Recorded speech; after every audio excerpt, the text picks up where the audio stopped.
আসসালামু আলাইকুম। ঈদ মোবারক। দেখতে দেখতে ঈদ চলেই আসলো। ঈদে অনেক মজার মজার খাবার বাসায় তৈরি করা হয়। আর এই মজার খাবারগুলোর মাঝে যদি বিফ কোফতা কারি থাকে তাহলে কিন্তু ঈদটা আরও স্পেশাল হয়ে যায়। তাই আজকে ভাবলাম আপনাদেরকে সাথে করেই তৈরি করব বিফ কোফতা কারি। তাহলে চলুন দেখে নেই কীভাবে তৈরি করব।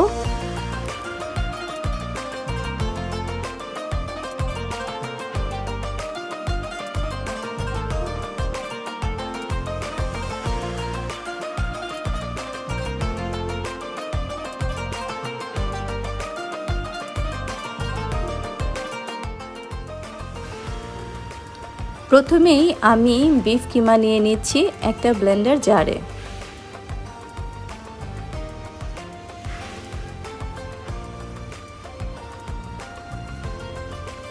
তারপর নিয়ে নিচ্ছি পেঁয়াজ,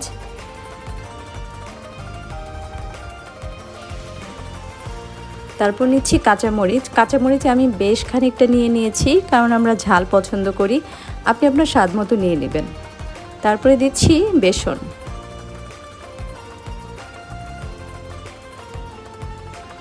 এখন একটা ডিম নিয়ে নিচ্ছি, আর দু টুকরো পাউরুটি মানে দুটি পিস পাউরুটি নিয়ে নিচ্ছি। পানি দিয়ে ভিজিয়ে রেখে সেটাকে ভালো করে পানিটা নিংড়ে চিপে তারপরে এই কিমার মধ্যে দিয়ে দিব।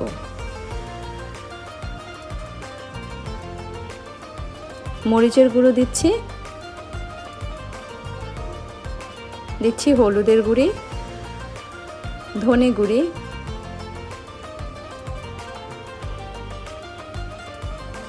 এখন দিচ্ছি জিরা গুঁড়ি।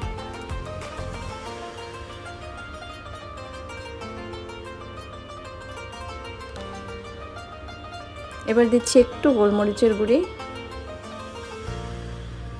আর দিচ্ছি লবণ।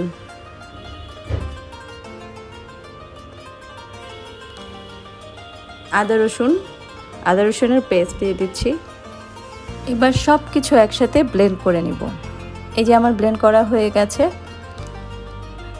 মিক্সচারটা ঠিক এই রকম হবে, একদম নরম মিশে গেছে, দেখতে পাচ্ছেন। কিমা কিমা ভাব কিন্তু থাকবে না, একদম মিহি হয়ে যাবে। কোফতা করতে গেলে কিন্তু এরকম মিহি করা লাগে।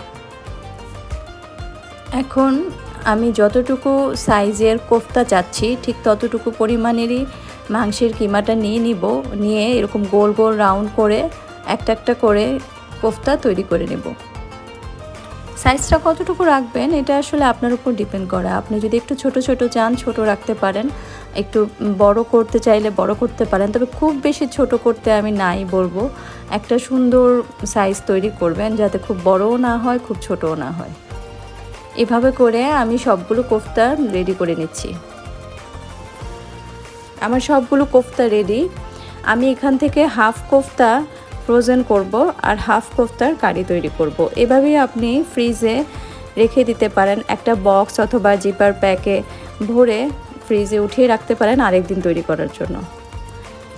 এবার একটা প্যানে আমি অনেকটা পরিমাণে তেল নিয়ে নিব এই কোফতাগুলো ভেজে তোলার জন্য। গরম তেলে কোফতাগুলো ছেড়ে দিলাম।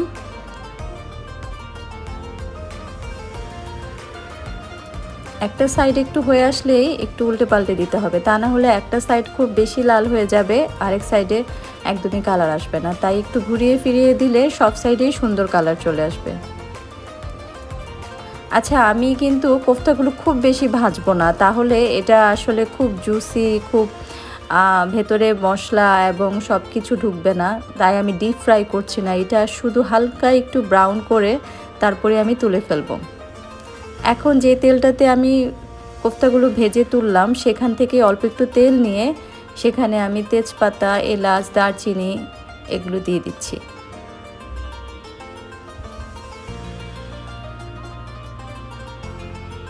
তারপর দিচ্ছি পেঁয়াজ বাটা।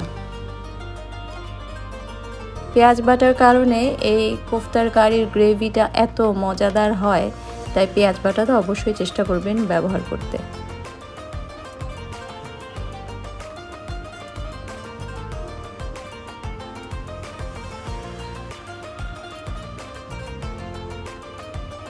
এবার দিচ্ছি হলুদের গুঁড়ি, মরিচের গুঁড়ি,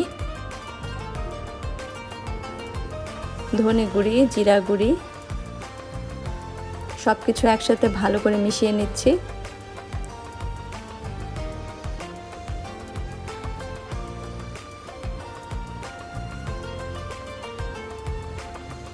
তারপর দিচ্ছি টমেটোর পিউরি। টমেটোকে একটু ব্লেন্ড করে এরকম পিউরি তৈরি করে দিলে গ্রেভিটা অনেক ভালো হয়। এবার সব কিছু মিশিয়ে এখানে দিয়ে দিচ্ছি আমি জয়ফল আর জয়ত্রী বাটা, দিচ্ছি লবণ। সব কিছু ভালো করে আবার ভেজে নিচ্ছি। কষানোটা কিন্তু খুব ভালো করেই করতে হবে। এখন দিচ্ছি কাঠবাদাম বাটা। আপনি চাইলে চীনা বাদাম বাটাও দিতে পারেন, কিন্তু কাঠবাদাম বাটাটা দিলে একটু ভালো ফ্লেভার তৈরি হয়। তারপর দিচ্ছি টক দই। টক দই আর বাদাম বাটাটা খুব ভালো করে মশলার সাথে মিশিয়ে নিতে হবে। এখন দিলাম চিনি।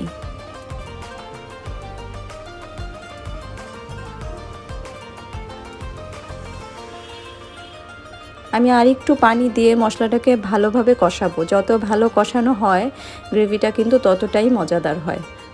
তাই অল্প অল্প পানি দিয়ে চেষ্টা করবেন ভালো করে কষিয়ে নিতে। এরকম যখন কষানো হওয়ার পর তেল ছেড়ে দিবে, তারপর আমরা কোফতাগুলো সব ঢেলে দেব।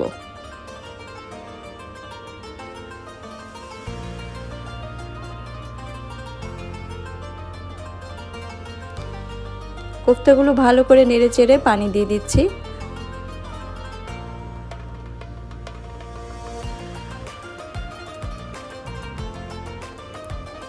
এবার ঢেকে দেব। যখন খুব ভালো করে ফুটে উঠবে তখন ঢাকনিটা তুলে আবার একটু নেড়ে চেড়ে দিবেন। আর দিয়ে দিবেন কাঁচামরিচ, সাথে দিচ্ছি গরম মশলা গুঁড়ি।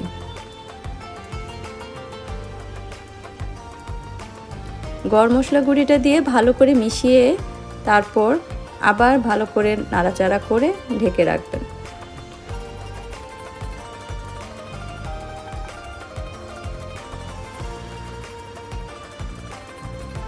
এবার দিয়ে দিচ্ছি বেরেস্তা, পেঁয়াজের বেরেস্তা। পেঁয়াজের বেরেস্তা কিন্তু খুব সুন্দর একটা গ্রান তৈরি হবে।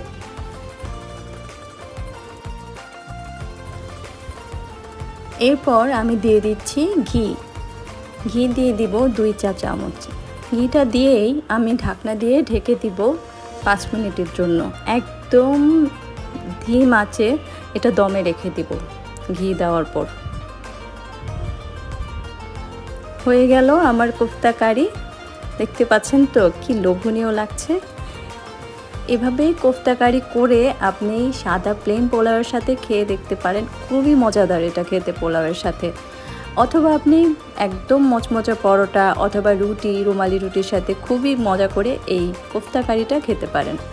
তাহলে আপনারা এভাবে তৈরি করবেন কোফতা কারি ঈদে, এবং ঈদে করে আমাকে জানাবেন আপনাদের কেমন লাগলো। আমি আশা করছি আপনাদের সবার খুব ভালো লাগবে। তো আজকের মতো বিদায় নিচ্ছি। আল্লাহ হাফেজ।